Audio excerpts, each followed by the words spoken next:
Hello student, यदि आप लोग क्लास 10th में है और साइंस का पेपर 2023 बोर्ड परीक्षा में देने वाले हैं तो ये वीडियो बहुत ही ज़्यादा इंपॉर्टेंट होने वाला है। वीडियो को लाइक कर देना, चैनल पर पहली बार आए चैनल को सब्सक्राइब कर देना और ये वीडियो अपने फ्रेंड के साथ शेयर जरूर कर देना। स्टूडेंट, अगर आप क्लास 10th में साइंस का पेपर 2023 में देने वाले हैं, ठीक है, तो इस वीडियो में सभी बहुविकल्पीय प्रश्नों को बताया गया है। साइंस के पूरे चैप्टर का एक ही वीडियो में आपका पूरा किताब खत्म होने वाला है, ठीक है। वीडियो को लाइक कर देना। बोर्ड परीक्षा में लगातार पूछे जाने वाले सभी प्रश्न इस वीडियो में बताए गए हैं और अगर आप इन सभी प्रश्नों को तैयार कर लेते हैं तो 2023 बोर्ड परीक्षा में 100% पक्का आने के चांसेस हैं। और इस एक ही वीडियो में सभी पूरे बुक के पूरे किताब के बहुविकल्पीय प्रश्नों को बताया गया है। चलिए वीडियो को स्टार्ट करते हैं। आइए, हमारा पहला क्वेश्चन लिखा है Fe2O3 plus 2Al gives out Al2O3 plus 2Fe कौन सी अभिक्रिया है, ठीक है। तो ये देखिए, आप यहाँ पर ऑक्सीजन का विस्थापन हुआ है, Al2O3 के साथ जुड़ गया है ऑक्सीजन, ठीक है। तो यहाँ पर कौन सी अभिक्रिया हुई, देखिए Al2O3 हुई, तो यहाँ पर कौन सी अपक्रिया हुई। पहला ऑप्शन लिखा है संयोजन अपक्रिया, दूसरा लिखा है वियोजन अपक्रिया, तीसरा लिखा है विस्थापन अपक्रिया और चौथा है द्विविस्थापन अपक्रिया। तो दोस्तों ये कौन सी अपक्रिया है, विस्थापन अपक्रिया, ठीक है। चलिए दूसरे क्वेश्चन की ओर चलते हैं और दूसरा क्वेश्चन हमारा लिखा है अम्लीय विलयन का पीएच मान है। देखिए, जो अम्लीय विलयन होता है ना उसका पीएच मान कितना है पूछ रहे हैं। तो ए ऑप्शन है 0 और बी है 7 से कम, सी 7 से अधिक और डी 7। तो जो अम्लीय विलयन होता है उसका पीएच मान 7 से कम होता है, ठीक है। तो ये आंसर बी नंबर हमारा सही हो जाएगा। और 7 से अधिक जो होगा वो क्षारीय विलयन का होगा और अगर 7 होगा तो शुद्ध जल का पीएच मान होता है, ठीक है। चलिए तीसरे क्वेश्चन की ओर चलते हैं। ये हमारा तीसरा क्वेश्चन लिखा है शुद्ध जल का पीएच मान कितना होता है, ठीक है। तो अभी हम बताए हैं शुद्ध जल का पीएच मान कितना होता है 7, 7 से अधिक, 7 से कम और 0। तो शुद्ध जल का पीएच मान कितना होता है दोस्तों, 7 होता है, ठीक है। आप लोग कॉपी और पेन लेकर बैठ जाइए और क्वेश्चन को नोट करते रहिए। चौथा क्वेश्चन है पेयजल को जीवाणु रहित करने में प्रयोग किया जाता है। पेयजल को जीवाणु रहित, इसका मतलब ये है कि कोई गंदा जल हो तो उसको साफ करने में कौन सा पाउडर डाला जाता है। तो कौन सा पाउडर, ब्लीचिंग पाउडर डालते हैं। और ब्लीचिंग पाउडर का सूत्र क्या होता है, पहला ऑप्शन लिखा है CaOCl2, दूसरा है CuCl2, तीसरा है CaCl2 और चौथा ऑप्शन है CaCO3। तो इसका आंसर ये हो जाएगा CaOCl2, ठीक है। चलिए पांचवें क्वेश्चन की ओर चलते हैं। पांचवा क्वेश्चन लिखा है बेकिंग पाउडर को गर्म करने के बाद कौन सी गैस निकलती है। तो दोस्तों बेकिंग पाउडर को गर्म करने के बाद कौन सी गैस निकलती है। ऑप्शन नंबर ये है CaO, दूसरा है CO और तीसरा है CO2, चौथा है O2। तो यहाँ पर CO2 इसका करेक्ट आंसर होगा, ठीक है। आप लोग कॉपी में नोट करते रहिए, ठीक है। और ये देखिए छठा क्वेश्चन लिखा है कि लेड नाइट्रेट का रासायनिक सूत्र क्या होगा, ठीक है। लेड नाइट्रेट, लेड का मतलब होता है सीसा, ठीक है। तो सीसा नाइट्रेट का रासायनिक सूत्र क्या होता है। तो पहला ऑप्शन है PbNO3, दूसरा है PbNO2 का होल ट्वाइस और तीसरा है PbNO3 का होल ट्वाइस और चौथा है PbO। तो इसका करेक्ट आंसर हो जाएगा PbNO3 का होल ट्वाइस, ठीक है। ये 6 नंबर क्वेश्चन था। चलिए 7 नंबर क्वेश्चन की ओर चलते हैं और हमारे देखिए 7 नंबर क्वेश्चन है लिखा है कौन सी धातु अम्ल से हाइड्रोजन विस्थापित करती है। कौन सी धातु अम्ल से हाइड्रोजन विस्थापित करती है। तो ए नंबर ऑप्शन है Mg, दूसरा है Cu, तीसरा है Hg और डी नंबर है Pt। तो इसका सही आंसर होगा Cu, ठीक है। चलिए 8वें नंबर क्वेश्चन की ओर चलते हैं। 8वां नंबर है ब्यूटेनोन में क्रियात्मक समूह होता है। तो ब्यूटेनोन में नंबर लिखा है CHO, दूसरा OH, तीसरा है C डबल बॉन्ड O और लिखा है COOH। तो इसका आंसर सी नंबर हो जाएगा, ठीक है। चलिए 9 नंबर क्वेश्चन की ओर लिखा है एसिटिक अम्ल का IPSU नेम। तो एसिटिक है तो ए से शुरू होगा, ठीक है। तो इसका पहले ही करेक्ट आंसर एथेनॉइक होगा। प्रोपेन का रासायनिक सूत्र, तो प्रोपेन का रासायनिक सूत्र क्या होता है CH4 है तो मेथेन का हो गया CH4H10 C2H6। तो इसका यही आंसर होगा C3H8। चलिए लिखा है यूरेनियम है। तो यूरेनियम क्या है, यूरेनियम देखिए एक रेडियो एक्टिव तत्व है यूरेनियम। आप लोग पढ़े होंगे, ये क्वेश्चन बहुत बार बोर्ड परीक्षा में आ चुका है। और फिर लिखा है अब उभयधर्मी ऑक्साइड है। चलिए उभयधर्मी ऑक्साइड है तो लिखा है Na2O और MgO Al2O3 P2O5। तो इसका करेक्ट आंसर होगा Al2O3, ठीक है।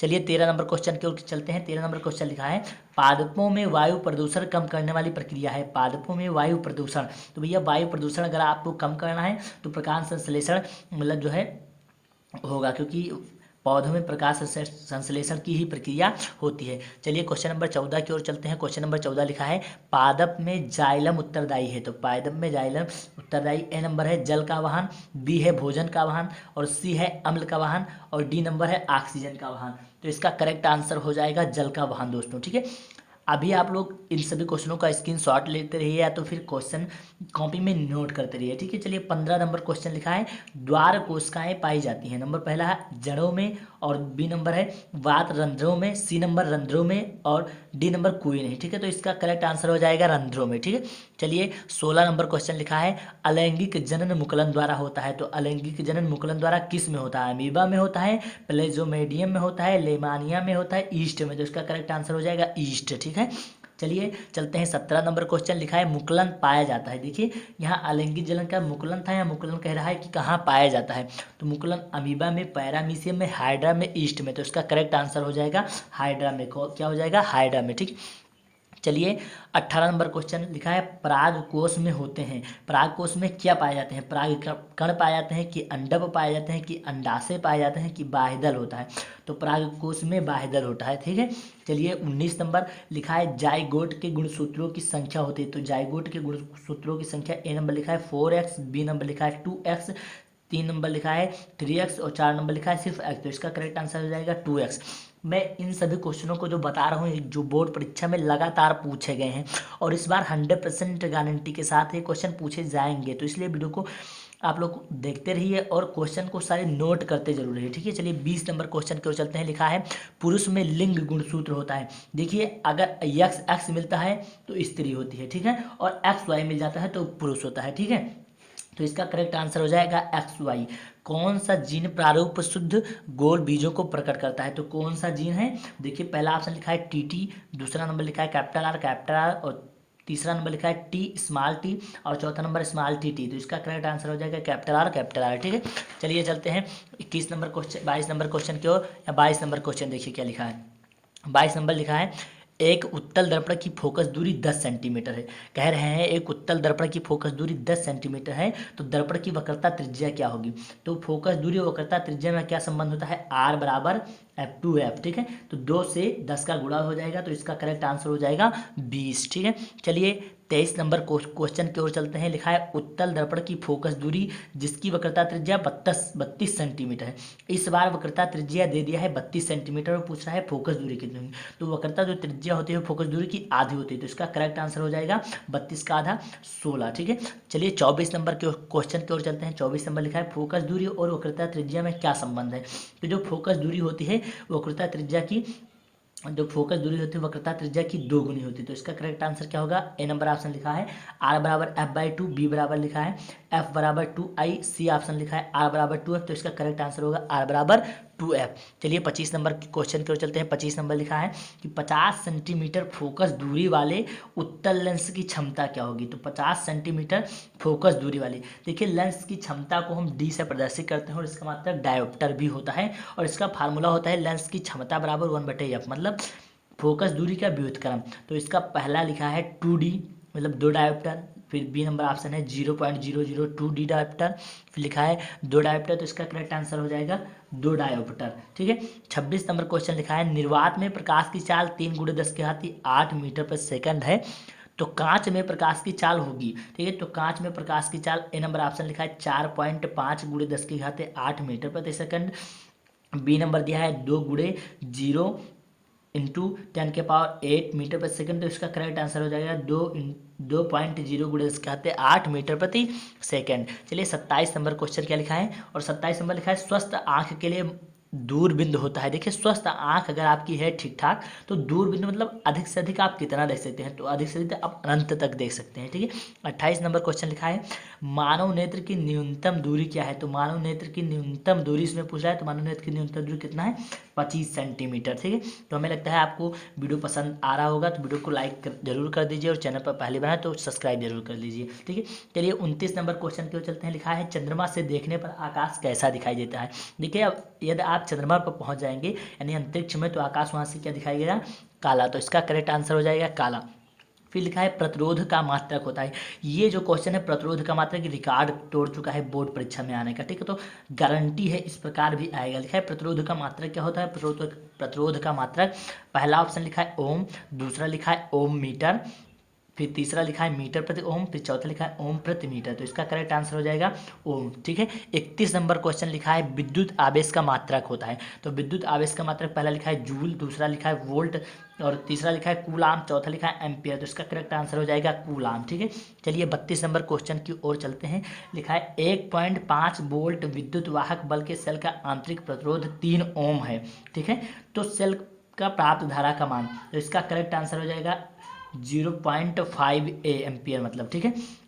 33 नंबर लिखा है चुंबकीय क्षेत्र की तीव्रता का मात्रा क्या है।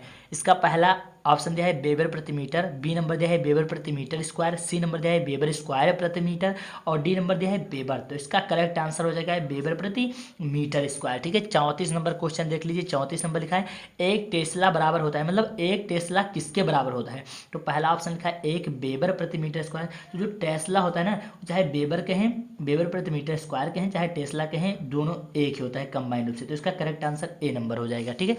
चलिए चलते हैं 35 नंबर क्वेश्चन की तरफ। लिखा है जीवाश्म ऊर्जा का स्रोत है। देखिए जीवाश्म ऊर्जा क्या होता है, जीवाश्म किसे कहते हैं। कोयला या पेड़ पौधों को बहुत दिनों तक, वर्षों करोड़ों साल पहले तक दबा के रख दिया जाए जमीन में, तो जो कोयला उत्पन्न होता है वही जीवाश्म ईंधन होता है। तो लिखा है जीवाश्म ऊर्जा का स्रोत, पहला लिखा है पवन ऊर्जा, दूसरा लिखा है सौर ऊर्जा, तीसरा लिखा है पेट्रोलियम या कोयला, और चौथा लिखा है जल विद्युत। तो इसका करेक्ट आंसर हो गया कोयला पेट्रोलियम, ठीक है। चलिए क्वेश्चन नंबर 36 की ओर चलते हैं। 36 नंबर लिखा है कौन सा आहार श्रृंखला का निर्माण करते हैं, ठीक है। तो कौन सा आहार, पहला लिखा है घास, गेहूं, आम। तो घास से गेहूं होगा ही नहीं और आम होगा ही नहीं। फिर लिखा है घास, बकरी, मानव। देखिए पहले घास खाएगी, फिर उसको बकरी खाएगी, उसको मानव खाएगी। ये देखिए करेक्ट आंसर हो गया, ठीक है। चलिए 37 नंबर क्वेश्चन के चलते हैं। लिखा है गंगा सफाई योजना कब प्रारंभ हुई थी। गंगा सफाई योजना 1985 ईस्वी, 1955, कोई नहीं 1950। तो इसका करेक्ट आंसर हो जाएगा 1985, ठीक है। हमें लगता है वीडियो पसंद आया होगा। ये पूरे चैप्टर, पूरे किताब का महत्वपूर्ण बहुविकल्पीय प्रश्न था। अगर इस 37 बहुविकल्पीय प्रश्न को आप लोग तैयार कर लेते हैं तो मैं गारंटी दिला सकता हूँ कि 95% आपका साइंस में कोई नहीं काट सकता, ठीक है। तो वीडियो को लाइक कर देना, चैनल पर पहली बार चैनल को सब्सक्राइब कर देना, अपने फ्रेंड के साथ वीडियो को शेयर कर देना। मिलते हैं अगले वीडियो में, और किसी भी टॉपिक पर वीडियो चाहिए तो वीडियो के कमेंट सेक्शन में कमेंट जरूर करना।